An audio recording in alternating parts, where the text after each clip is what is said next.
네, 기초입문과정 두 번째 시간입니다. 첫 시간에 우리가 공인중개사법의 그 제정 과정에 대해서 간단히 살펴봤고요.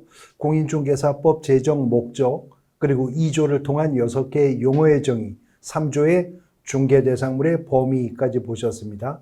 우리가 공인중개사법 2조 용어의 정의를 통해서 살펴봤는데, 중개업을 적법하게 영위하기 위해서는 등록을 해야 되죠.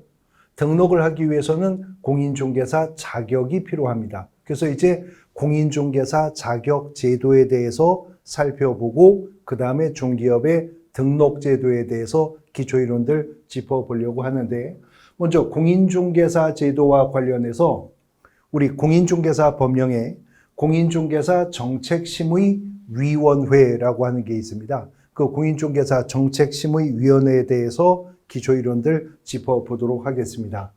공인중개사의 업무에 관한 사항을 심의하기 위해서 국토교통부에 공인중개사 정책심의위원회를 둘 수 있다라고 규정이 되어 있어요. 그래서 정책심의위원회는 국토교통부에 설치하게 되는데, 다음의 사항을 심의하기 위하여 그 공인중개사 정책심의위원회 심의사항이 다음의 사항이라는 것이죠. 보면 첫 번째, 공인중개사 시험 등 공인중개사 자격 취득에 관한 사항, 두 번째는 부동산 중개업의 육성에 관한 사항, 세 번째 중개 보수의 변경에 관한 사항, 네 번째 손해배상 책임의 보장 등에 관한 사항, 이것이 공인중개사 정책심의위원회 심의사항이 된다는 겁니다. 모두 몇 가지예요? 네 가지잖아요. 그런데 공인중개사 시험은 오지선다형 객관식으로 출제된다는 것은 알고 계시죠? 그러면 다음은 공인중개사 정책심의위원회의 소관사항이다. 아닌 것은 1번, 2번, 3번, 4번에 5번에 공인중개사 협회 설립 인가에 관한 사항, 간단하게 오지선다형 만들어지죠? 지금 제가 기출문제 소개한 겁니다. 자, 이렇게 공인중개사 시험이 오지선다형 객관식으로 출제가 되기 때문에 어떤 기준이나 요건이 4가지 또는 5가지 내외로 정리되는 부분들은 출제위원 입장에서는 강한 출제 유혹을 느끼겠죠. 그래서 우리는 지금 학문적 성취감을 얻기 위해서 공부하는 거 아닙니다. 시험에 합격하여 자격을 취득하기 위해서 수험생으로서 공부를 하는 부분이기 때문에 특히 이런 부분들은 앞으로도 유의해 가면서 짚어두셔야 될 부분이라는 거죠. 자, 이런 사항을 심의하고 의결하기 위해서 국토교통부에 공인중개사 정책심의위원회를 둘 수 있다라고 구성되었는데, 그러면 그런 공인중개사 정책심의위원회는 어떻게 구성이 되는가라고 하는 부분입니다. 심의위원회는 위원장 1명을 포함하여 7명 이상 11명 이내의 위원으로 구성이 된답니다. 심의위원회 위원이 편의점하고 비슷하네요. 7명 이상 11명 이내 세븐일레븐입니다. 세븐일레븐인데 그 7명 이상 11명 이내는 위원장 1명을 어떻게 해요? 포함하여 그렇다는 거죠. 위원장 1명을 포함하여 그렇습니다.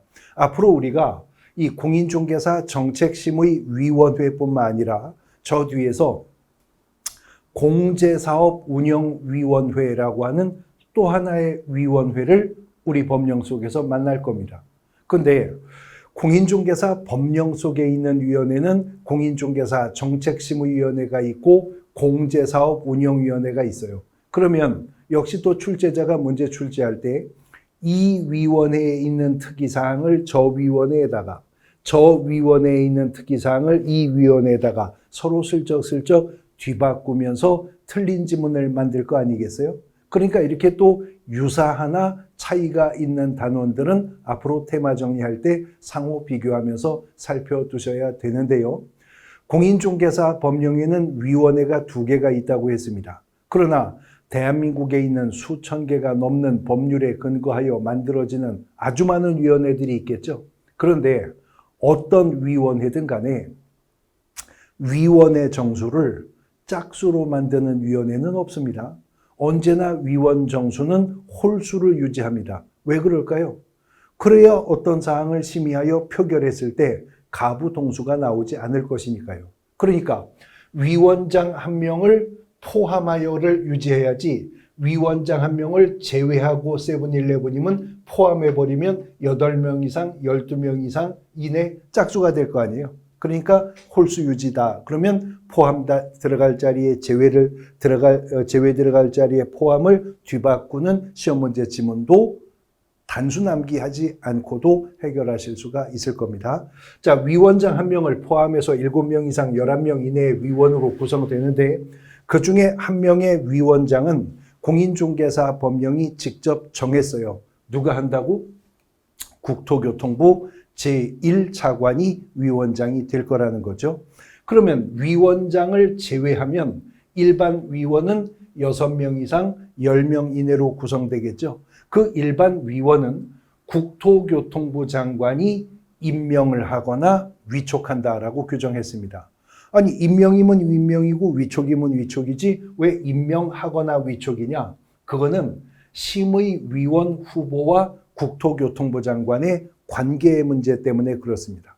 예를 들어서 어떤 특정한 국토교통부 소속 고위 공무원을 국토교통부 장관이 정책심의위원회 위원 삼고자 한다면 그자는 국토교통부 장관과 상명하복 관계에 있으니 임명장 보내면 되겠죠. 그러나 예를 들어 건국대학교 부동산학과 교수를 공인중개사 정책심의위원회 위원을 삼고자 한다면 국토교통부 장관이 임명할 수 없죠. 상명하복 관계 아니니까 위촉해야 될 거예요. 그래서 임명 또는 위촉한다라는 표현을 병기하여 사용하고 있다라고 이해하시면 됩니다. 이런 위원의 임기는 2년으로 하는데 만일 사임하는 위원이 있다면 후임 위원은 전임자의 자녀 임기만을 그대로 승계받도록 하는 규정도 두고 있다라고 하는 것이죠.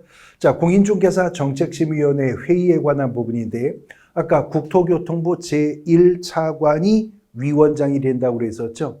그 위원장은 회의를 소집하려면 회의 개최 7일 전까지 회의 일시, 장소, 안건을 위원에게 통보해야 되는 것이 원칙인데요.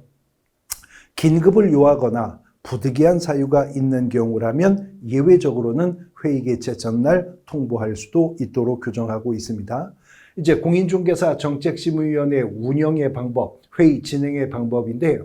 정책심의위원회는 재적위원 과반수가 출석해야 개의된다, 열린다는 거죠. 그리고 출석위원의 과반수가 찬성했을 때 안건은 의결이 된답니다.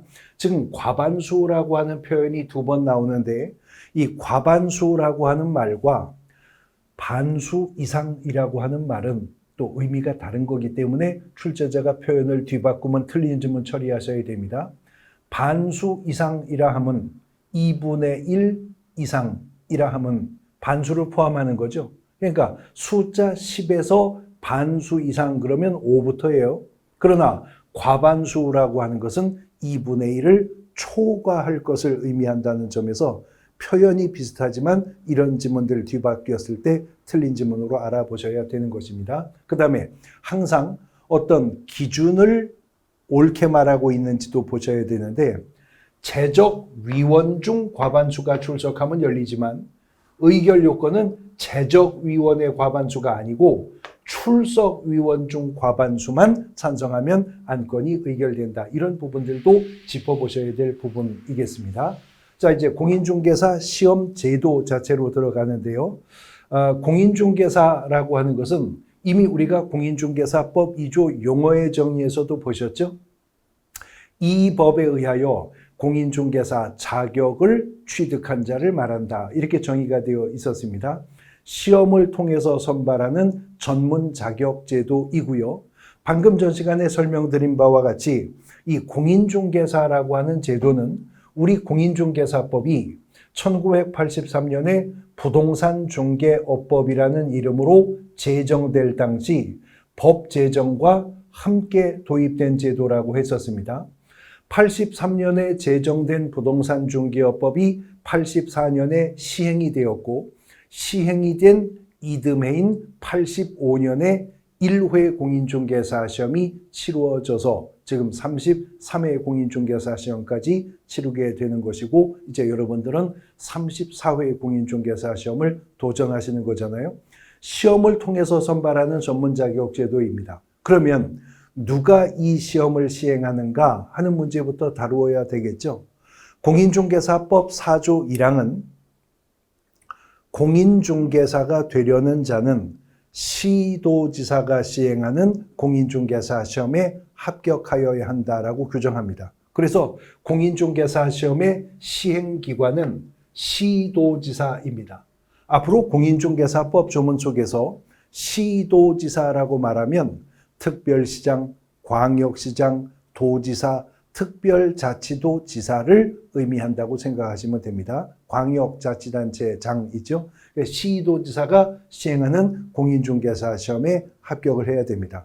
그런데 바로 이어지는 공인중개사법 4조 2항에 따르면 국토교통부 장관은 공인중개사 시험의 수준의 균형 유지를 위해서 필요하다면 직접 시험을 시행할 수 있도록 하는 규정을 두고 있습니다. 물론 국토교통부 장관이 직접 시험을 시행하려면 방금 전 단원에서 봤었던 그 공인중개사 정책심의위원회의 의결을 거쳐야 가능합니다. 그래서 공인중개사 시험은 원칙은 시도지사가 시행하는 것이지만 예외적으로는 국토교통부 장관이 직접 시험을 시행할 수도 있다는 거죠. 그러나 실제 시험 시행 업무의 주관은 시험 시행 기관으로부터 업무를 위탁을 받은 기관이 위탁 업무로서 시험을 주관하게 되는데 현행 공인중개사법상 공인중개사 시험 시행 업무를 위탁받을 수 있는 기관은 공공기관 운영에 관한 법률에 근거한 공기업 준정부기관 또는 협회, 즉 공인중개사 협회가 공인중개사 시험 시행 업무를 위탁받을 수 있다는 거죠. 근데 규정은 이렇게 규정되어 있지만 아직까지는 한 번도 협회가 위탁을 받아본 적은 없고요. 공기업 준정부기관, 그 중에서도 한국산업인력공단이라고 하는 곳에서 공인중개사 시험 업무를 위탁받아 주관하고 있죠. 그러나 그것은 본법의 업무 위탁 규정에 따른 것일 뿐이고 여전히 공인중개사 시험은 누가 시행하는 거죠? 시도지사가 시행하는 것이고요. 합격자로 결정 공고되면 공인중개사 자격증도 시도지사의 명의로 교부가 되게 될 것이다 라고 하는 겁니다. 자, 그러면 이러한 공인중개사 시험에 누가 응시할 수 있는가 하는 겁니다. 공인중개사 시험의 응시 자격인데요. 공인중개사 시험의 응시 자격은 원칙을 말하면 제한 없음입니다.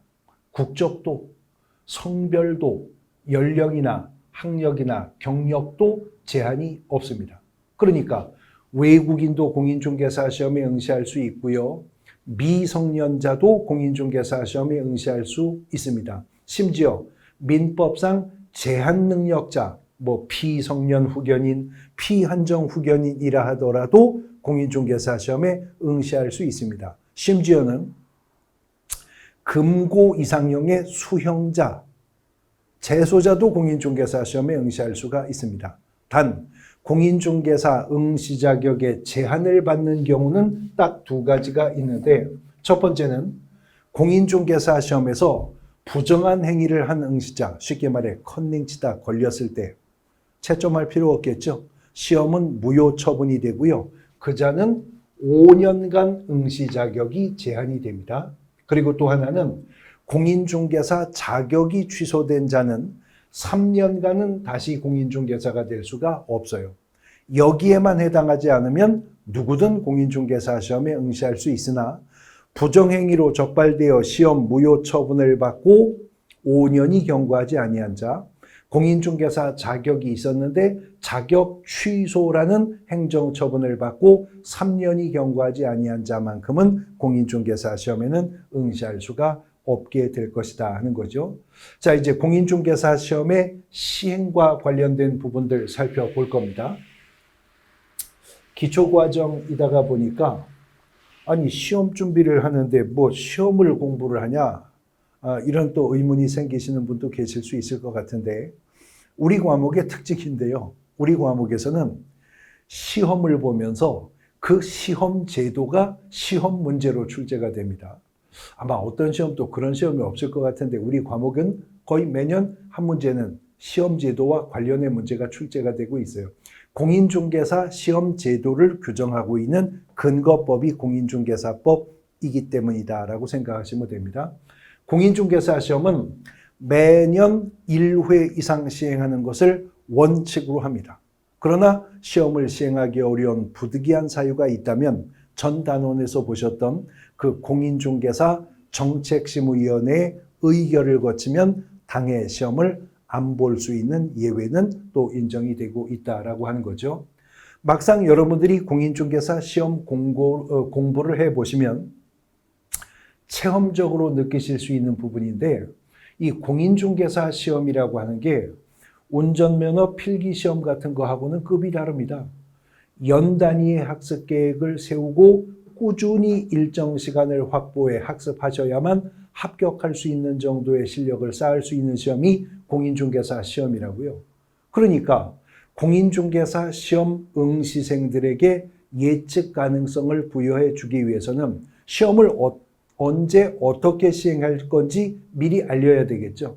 그래서 공인중개사 시험은 시행 전에 반드시 시험을 공고하도록 하고 있는데 공인중개사 시험 공고는 두 번 있어요.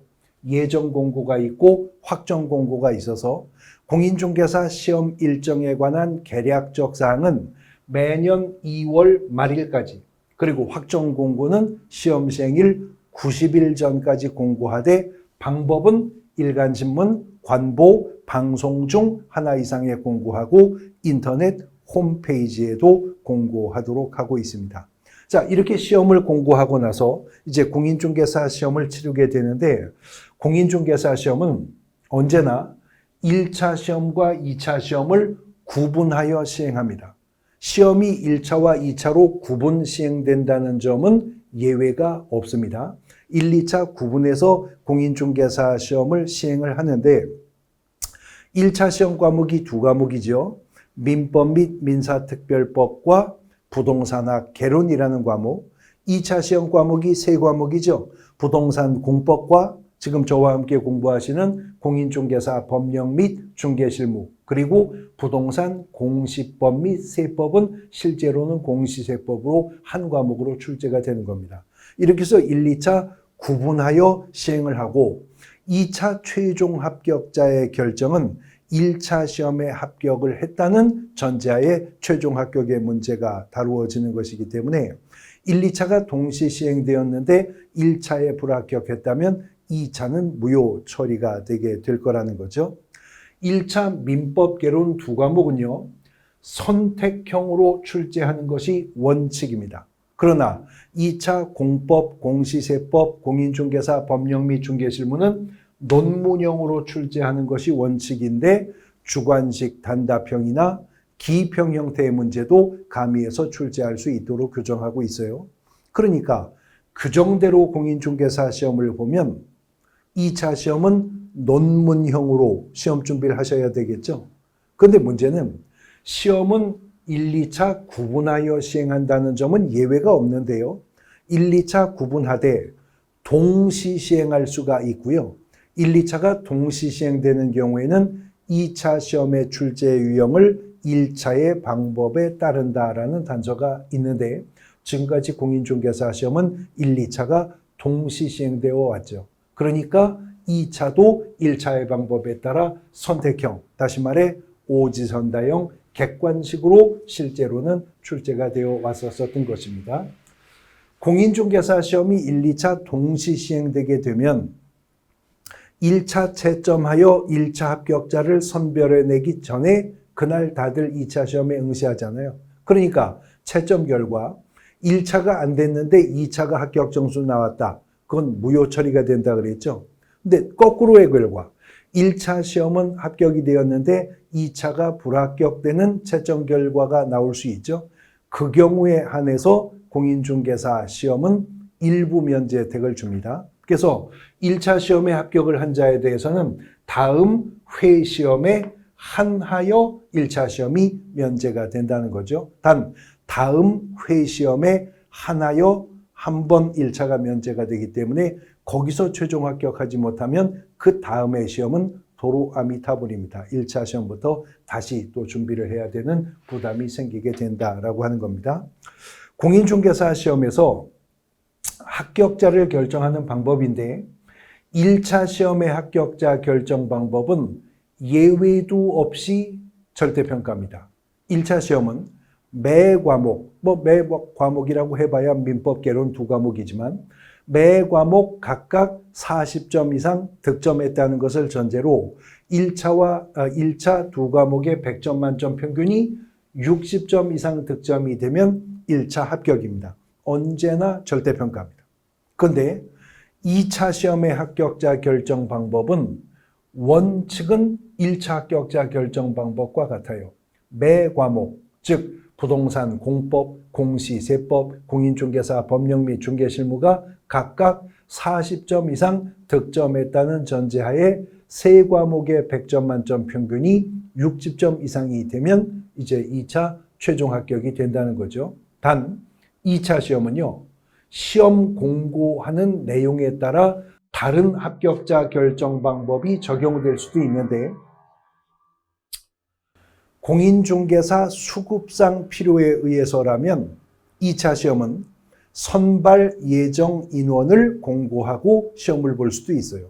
또 응시생의 형평성 확보를 위해서 필요한 경우라면 미리 최소 선발 인원이나 응시자 대비 최소 선발 비율을 공고하고 시험을 시행할 수도 있습니다.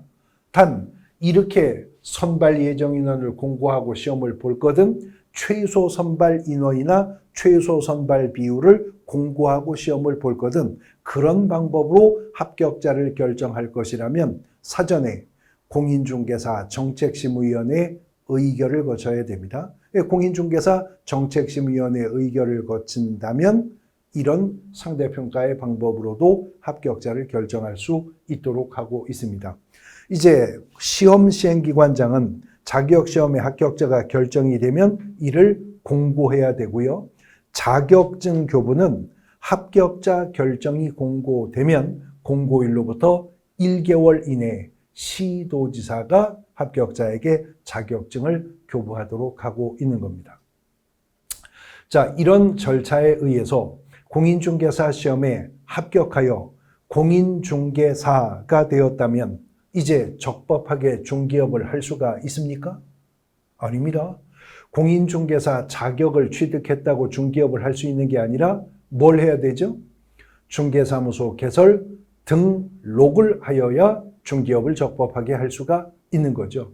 그래서 공인중개사법은 이러한 공인중개사 자격제도에 이어서 이제 중개사무소의 개설 등록에 대해서 언급을 하고 있는데요. 공인중개사법 9조 1항에 따르면 이 9조 1항을 제가 그대로 띄운 건데 중개업을 영위하고자 하는 자는 중개사무소, 법인의 경우에는 주사무소를 말하는데 중개사무소를 두고자 하는 지역을 관할하는 시장, 군수, 구청장에게 중개사무소 개설 등록을 하여야 한다는 것이죠. 그런데 누가 그러면 중개사무소 개설 등록을 할 수 있느냐? 등록 신청자인데 공인중개사법 9조 2항에 따르면 공인중개사 또는 법인이 아닌 자는 중개사무소 개설 등록을 신청할 수 없답니다. 자, 부정문인데 긍정문으로 바꾸면 법인과 개인은 공인중개사만 중개사무소 개설 등록을 신청할 수가 있다. 그 말이겠죠. 일정한 요건을 갖춘 법인과 개인들 중에는 오직 공인중개사 자격을 취득한 자만 중개사무소 개설 등록을 할 수가 있다는 겁니다. 그럼 이들이 어디 가서 등록을 하는가 하는 건데 등록관청 가서 등록을 하는 거죠. 이미 9조 1항에서 등록관청을 밝혔어요. 사무소를 두고자 하는 지역을 관할하는 시장, 군수, 구청장에게 중개사무소 개설 등록을 하여야 한다는 겁니다. 그래서 공인중개사법이 말하는 등록관청이란 중개사무소, 그래서 이제 잠시 후에 보실 건데 법인이든 공인중개사든 사무소를 확보해야만 등록을 신청할 수 있거든요. 그 사무소를 두고자 하는 지역을 관할하는 시장, 군수, 구청장이 등록관청이 될 것이다 하는 겁니다. 일단은 소재지의 기준이요. 등록 신청하는 자의 주소지가 기준이 아니라 사무소가 기준이 된다는 점 유의하셔야 될 부분이고요. 사무소를 두고자 하는 지역을 관할하는 시장, 군수, 구청장이 등록관청이 된다라고 했는데 행정구역상 시지역과 군지역은 언제나 지리적으로 구획되어 있잖아요.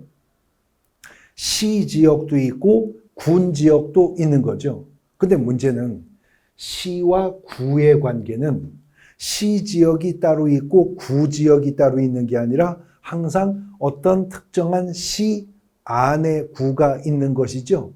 그렇습니다. 근데 문제는 또 모든 시가 분구가 되어 있는 것도 아니거든요. 그러면 어떤 때는 시장이 등록관청이 되고 어떤 때는 구청장이 등록관청이 될 것인지는 입법자가 명백하게 구분해 두었어야 했겠죠. 그래서 공인중개사법 구조 1항이 등록관청 될 수 있는 시장에 뒤에 조건을 세웠죠. 구가 설치되지 아니한 시의 시장과 특별자치도의 행정시의 시장이 등록관청될 수 있는 시장이랍니다. 다시 구가 설치되지 아니한 시의 시장과 특별자치도의 행정시의 시장이 등록관청이 된답니다. 그런데 대한민국의 특별자치도라고 하는 건 하나밖에 없어요. 제주도죠. 근데 제주도에는 제주 북쪽에 제주시, 제주 남쪽에 서귀포시가 있는데 제주시도 서귀포시도 구가 없죠. 분구되어 있지 않죠. 그러니까 단순하게 구분하면 구가 없을 때, 구가 설치되어 있지 않았을 때 시장이 등록관청이 된다 그 말이에요. 그럼 이를 반대 해석한다면 분구가 되어 있는 도시라면 구청장이 등록관청이라는 거죠. 대한민국의 시 중에는 구가 있는 시도 있고 없는 시도 있어요. 근데 구가 있는 시 중에서는 그 구가 자치구인 데도 있고요. 그 구가 비자치구인 경우도 있습니다. 어느 구가 자치구고 어느 구가 비자치구인지는 여러분들도 손쉽게 구분하실 수 있는데 서울특별시와 각 광역시에 있는 구들이 있죠. 이건 자치구입니다. 구청장은 주민들의 투표로 뽑는 선출직이고 자치구이니까 구의회가 있어 구조례를 만들죠. 근데 또 구 중에는요. 특별시도 아니고 광역시도 아니지만 인구 50만 넘어가면 행정상 편의를 위해서 분구를 하는데 그 지역에 있는 구들을 비자치구라고 합니다. 안양시 동안구 같은데, 수원시 권선구 같은데, 전주시 덕진구, 청주시 흥덕구 이런 곳들이 비자치구죠. 그런데 공인중개사법에서는 자치구냐 비자치구냐 불문하고 구가 없어야만 시장이 등록관청이 될 수 있다고 하니 구만 있으면 무조건 구청장이 등록관청이 된다는 거죠. 특별시, 광역시 안에 있는 자치구이든 일반 대도시에 있는 비자치구이든 불문하고 분구되어 있다면 구청장이 등록관청, 분구되지 않은 도시, 예를 들어 구리시, 의정부시, 속초시, 원주시, 충주시 이런 구가 없는 도시에서는 시장이 등록관청이 될 것이다 라고 하는 겁니다. 자, 이렇게 사무소를 두고자 하는 지역을 관할하는 시장군수구청장에게 등록을 신청하는데 누구만 등록 신청할 수 있다고요? 공인중개사와 법인만 등록을 신청할 수 있습니다. 자, 그러면 개인은 공인중개사 자격이 있어야 등록을 신청할 수 있다. OX? O죠. 개인은 공인중개사 자격증 있어야만 등록할 수 있습니다. 그럼 두 번째 질문. 개인은 공인중개사 자격증만 있으면 등록할 수 있다. OX? X입니다. 다시 말해서 개인에게 있어서 공인중개사 자격 취득은 중개사무소 개설 등록을 위한 필요 조건인 거 맞아요. 그러나 개인에게 있어서 공인중개사 자격 취득이 중개사무소 개설 등록에 필요한 충분 조건이 되는 건 아닙니다.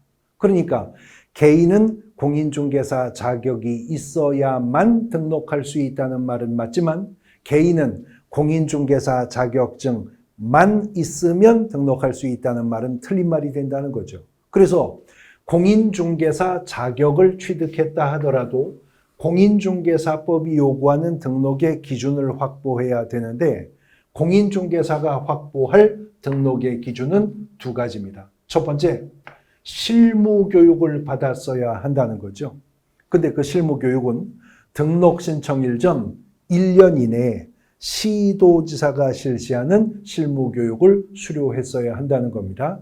여기서 오해가 있으면 안 되는데 등록을 신청하고 1년 안에는 실무교육을 받아야 한다는 말이 아니라 등록 신청일 전 1년 이내에 이미 실무교육을 받았어야 한다 그 말입니다. 다시 말해 실무교육 수료하고 나서 등록 신청하는 거지 등록 신청한 후 실무교육 받는 거 아니라고요. 그래서 지금 공인중개사법은 실무교육이라 칭하고 있는데요. 법령이 개정되기 전 구부동산중개업법 시절에는 이 교육을 일컬어 사전교육이라고 했었습니다. 지금 명칭이 개정된 건데 교육 수료 시점만 놓고 보면 구법상의 표현이 이해가 쉽죠. 미리 받았어야 되는 교육이어서 옛날엔 이걸 사전교육이라고 불렀었던 바로 그 교육인 겁니다. 그런데 등록 신청하기 전에 이미 실무교육을 받았어야 되는데 그것도 아무 때나 그냥 한번 받았으면 된다는 게 아니라 등록 신청일 전 1년 이내에 시행하는 실무교육을 받았어야 된다. 그 말은 실무교육 수료가 등록의 기준으로서의 약발은 1년밖에 안 간다 그 말이죠. 공인중개사 자격을 취득하고 덜컥 실무교육 신청해서 받았는데 실무교육 수료하고 나서 우물쭈물 우왕좌왕 하다가 막상 등록 신청하는 날 돌아보니 내가 369일 전에 실무교육을 수료했었다. 그 실무교육은 등록 기준 인정 안 해줍니다. 다시 받아야 된다는 거죠. 등록 신청일 전 1년 이내에 시행한 실무교육이었어야 한다니까요. 그 다음에 두 번째는 공인중개사가 실무교육을 받았다 하더라도 사무소를 확보했어야 됩니다. 그래서 아까 등록관청은 그 확보한 사무소를 두고자 하는 지역을 관할하는 시장, 군수, 구청장이 등록관청이 될 것이다 라고 말한 거죠. 그런데 확보한 사무소가 등록의 기준에 부합되는 사무소가 되려면 이 사무소는 건축물 대장에 기재된 공간으로 사무소를 확보했어야 한다는 거죠. 면적이 몇 제곱미터 이상이어야 한다라는 구체적인 조건은 없어요. 그러나 적어도 건축물 대장에 기재된 공간에 사무소가 확보되었어야 한다는 것이고 지금 말하는 이 건축물 대장은 건축법상의 가설 건축물 대장은 제외합니다. 가설 건축물 대장에 기재된 공간을 확보해 가지고는 등록을 받을 수가 없게 될 것이다. 그 말 하는 것입니다. 그런데 건축물 대장이 이미 작성된 건물이어야 되는 게 원칙인데 예외가 있어요. 아직은 건축물 대장이 기재되지는 않은 상태라 하더라도 이미 그 공간이 준공검사, 준공인가 혹은 사용 승인 또는 사용 검사 등을 필한 공간이라면 아직은 건축물 대장이 기재되지 않은 상태라 하더라도 준공검사 등을 필한 공간은 확보하여 등록할 수 있는 예외는 인정이 되고 있다는 거죠. 공인중개사가 실무교육을 받고 건축물 대장에 기재된 공간의 사무소를 확보했다면 이제 이 공인중개사는 등록을 신청할 수가 있게 된다는 겁니다. 다음은 공인중개사 외에 등록 신청할 수 있는 자가 법인이라고 했잖아요. 법인이 법인인 개업 공인중개사가 되고자 할 때 확보해야 할 등록의 기준인데 몇 가지예요? 5가지네요. 첫 시간에도 언급했지만 공인중개사 시험은 오지선다형 객관식으로 출제가 되죠. 그러면 다음은 법인이 중개사무소 개설 등록하기 위해서 확보할 등록의 기준에 관한 설명이다. 잘못된 것은 1항, 2항, 3항, 4항, 5항에 여기에 일부 규정을 슬쩍 바꾸어 틀린 지문 만들면 간단하게 오지선다형 문제 만들어지죠. 그래서 아무래도 등록의 기준과 관련해서는 공인중개사의 등록의 기준을 묻는 문제보다는 법인의 등록의 기준을 묻는 문제가 압도적으로 많이 출제가 되고 있는 겁니다. 자, 법인인 개업 공인중개사가 되려면 확보해야 될 5가지 등록의 기준 하나씩 짚어봅니다. 첫 번째, 상법상 회사 또는 협동조합 기본법에 따르는 협동조합으로서 자본금이 5천만 원 이상이어야 한답니다. 일단 이 법인은 최소 자본금은 5천만 원은 돼야 한다는 거예요. 그리고 자본금이 5천만 원 이상이라 하더라도 그 법인이 상법상의 회사요.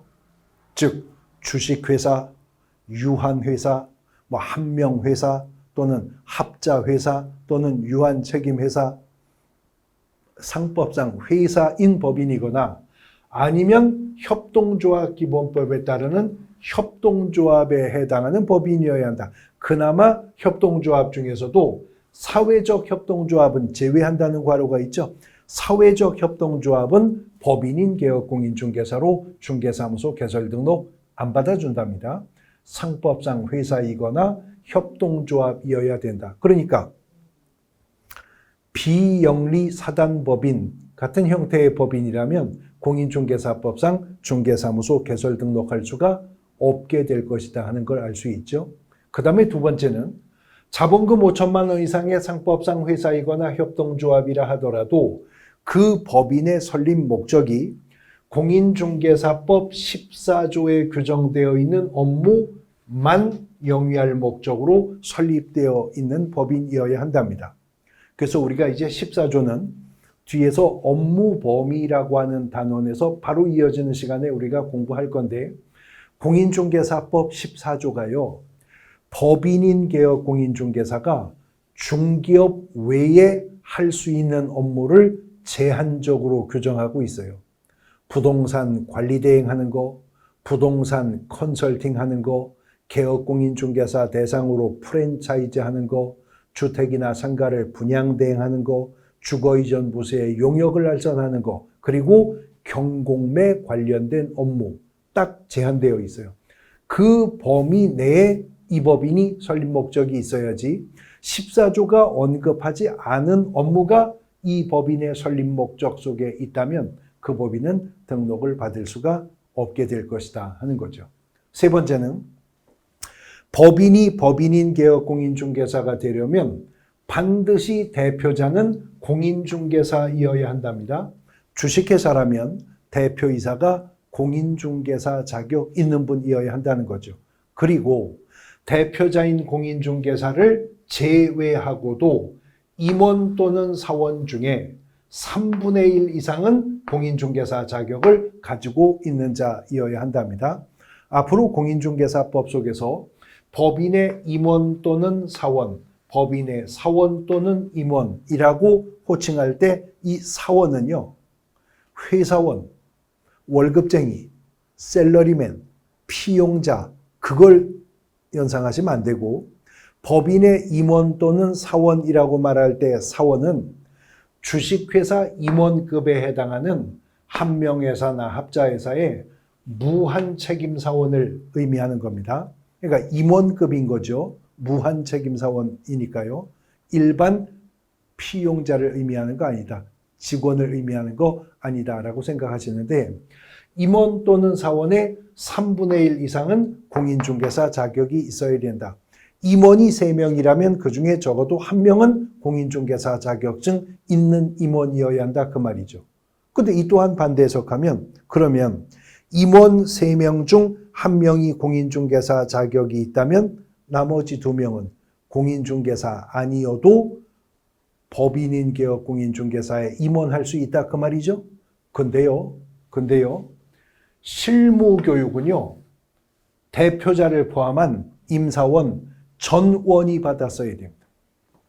공인중개사 아닌 임원이라 하더라도, 공인중개사가 아닌 무한책임사원이라 하더라도 실무교육은 받았어야 됩니다. 대표자를 포함한 임사원 전원이 실무교육을 받았을 것을 요구하고 있기 때문에 역시 마찬가지로 법인도 건축물 대장에 기재된 공간으로서 사무소를 확보해야 됩니다. 물론 준공검사, 준공인가, 사용승인, 사용검사 등을 필요한 공간이라면 아직은 건축물 대장이 기재되지 않은 상태에서도 중개사무소 개설 등록할 수 있는 예외는 여기도 인정이 되는 거죠.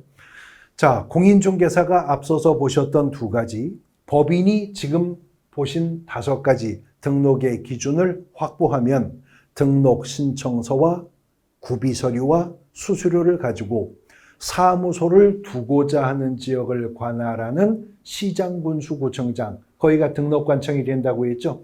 거기 가서 중개사무소 개설 등록을 신청합니다. 그러면 등록관청은 7일 이내에 개업공인중개사의 종별에 따라 서면으로 등록을 통지합니다. 등록을 통지받은 자는 손해배상 책임을 보장하는 업무보증이라는 것을 설정해서 등록관청에 신고하면 보증 설정이 확인되었을 때 그자에게 등록관청은 등록증을 교부하고요. 등록증을 교부받은 자는 업무 개시 전에 인장이 등록되었다는 전제하에 비로소 적법하게 중개 업무를 개시할 수가 있게 되는데, 이제 이러한 세부적인 등록 신청 시 구비 서류가 어떠한 것들이 있고 등록을 신청했을 때 어떤 조건이 갖추어졌을 때 등록을 통지받을 것이며 그 절차와 기준이 어떠한가 하는 내용들은 기본 이론 과정 속에서 하나하나 깊이 있게 또 살펴보게 될 겁니다. 공인중개사 자격제도 그리고 중기업의 등록제도의 기초이론들 정리해 보셨습니다.